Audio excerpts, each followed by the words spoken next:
ఇట్లా పెద్దేవల్ మండలంలోని ఇందూరు గ్రామంలో రైతులు పండిస్తున్నటువంటి ఈ యొక్క వాటర్ మిలను మరియు ఈ మస్క్ మిలను పంటకు సంబంధించి మొన్న విశ్వేశ్వరరెడ్డి గారి పర్యటనలో భాగంగా ఇటు నుండి వెళ్తున్న సమయంలో ఈ తోటను చూడడం జరిగింది.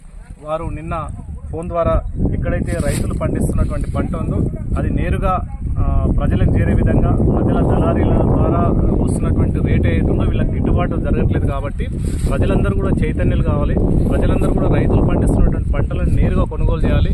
వాళ్ళకి గిట్టుబాటు ధర మిగలాలనే ఉద్దేశంతో ఇవాళ ఇక్కడ దాదాపుగా ఇక్కడ ఉన్నటువంటి పంటలో మేజర్ శాతము విశ్వేశ్వరరెడ్డి గారు కొనుగోలు చేసి పాఠశాల విద్యార్థులకు మరి మిగతా మొత్తం కొంత కార్యకర్తలకు కూడా అందజేసే ప్రయత్నం చేస్తున్నారు.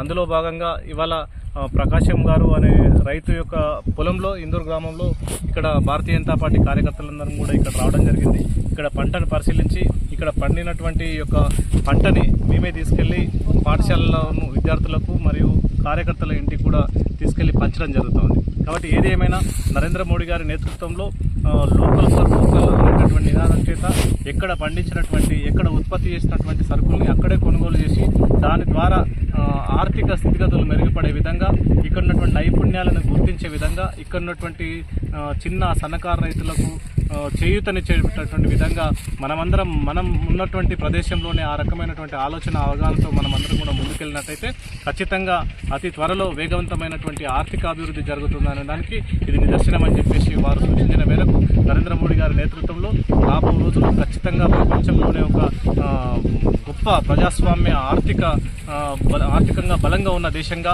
అభివృద్ధి చెందుతున్నటువంటి దేశంగా మనమందరం కూడా ఆ రకంగా ఒకరికొకరు సహకరించుకొని ముందుకెళ్లాలని చెప్పేసి ఈ సందర్భంగా మేమందరం కూడా భావిస్తా ఉన్నాం. కాబట్టి ఇక్కడ పండించినటువంటి రైతులకు ఇక్కడ ఈ యొక్క పొలం యొక్క యజమానికి మేము ప్రత్యేకమైనటువంటి ధన్యవాదాలు అభినందనలు తెలియజేస్తా ఉన్నాం.